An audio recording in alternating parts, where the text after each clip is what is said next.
বাজে সকাল ৮টা।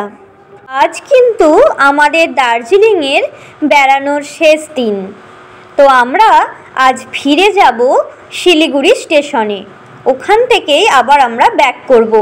তো আজকেই আমরা দার্জিলিংয়ের কিছু সাইট সিন আরও দেখতে দেখতে কিন্তু ফিরে যাব শিলিগুড়ি। তো আমরা পৌঁছে গেছি সীমানা। তো এই হচ্ছে নেপাল সীমানা। তো এখান থেকেই কিন্তু সান্দাকফু যাওয়া যায়। আমরা কিন্তু এখান থেকে সীমানার পুরো ভিউটা দেখে নিলাম। এরপরে আবার বেরিয়ে পড়লাম অন্যান্য সাইট সিনগুলো দেখার জন্য। এখন কিন্তু আমরা যাচ্ছি গোপালধারা টি এস্টেট। এই 5 দিন আমাদের খুবই সুন্দরভাবে কাটলো। আর যেহেতু আজকেই আমাদের বেড়ানোর শেষ দিন, তো মনটাও কিন্তু খুবই খারাপ হয়ে গেছে। তো দেখো আমরা কিন্তু চলে এসেছি গোপালধারা টি এস্টেট। তো আমরা এখন গোপালধারা টি এস্টেটটা ঘুরে দেখব।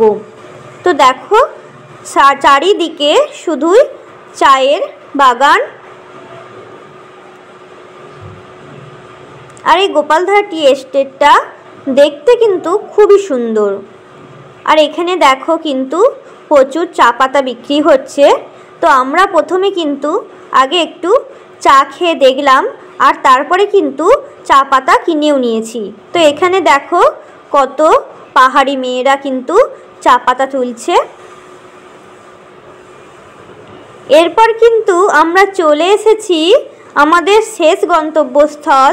তো এটা হচ্ছে মিরিক। তো এখন আমরা মিরিকে টিকিট কেটে মিরিকের ভিতরে কিন্তু ঢুকে পড়েছি।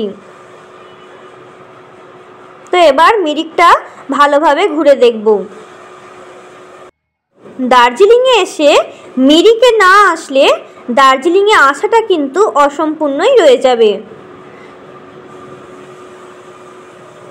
তো দেখো এই হচ্ছে মিরিক লেক।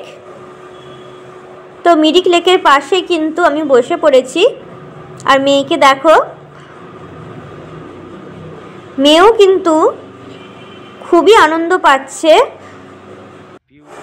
আর এই লেকের পাশে বসেই কিন্তু ঘন্টাখানেক সময় কাটিয়ে দেওয়া যায়। আর আমরাও কিন্তু সেটাই করলাম, অনেকটা সময় এখানেই কাটিয়ে দিলাম। মেয়ের ইচ্ছা ছিল ও একটু পাহাড়ি সাজবে। তো সেই জন্য কিন্তু ওকে নিয়ে চলে এলাম পাহাড়ি সাজার জন্য। তো দেখো ওকে এখন কিন্তু ড্রেসটা পরানো হচ্ছে। আর আমরা কিন্তু এখানে লাল ড্রেসটাই বেছে নিয়েছিলাম। তো দেখো ড্রেসটা কিন্তু খুব সুন্দর দেখতে ছিল। আর মেয়ের কিন্তু এতটাই আনন্দ পাচ্ছিল যে আর বলার কিছুই নেই। অনেককে দেখছিলাম যে এই পাহাড়ি সাজটা সাজতে, তো মেয়েরও সেই জন্য ইচ্ছা হয়ে গেল। তো সেই জন্যেই কিন্তু মেয়েকে সাজানো হলো।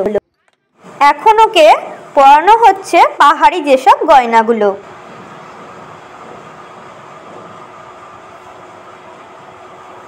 ওর হাসিটা একবার দেখো, ও কতটা খুশি ছিল।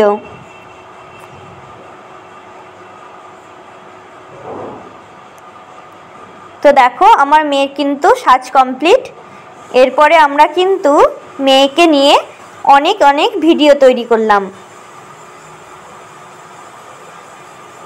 আজকের ভিডিওটা কিন্তু এই পর্যন্তই। এরপরে আমরা আবার শিলিগুড়ি থেকে ফিরে যাব আমরা নিজেদের বাড়িতে।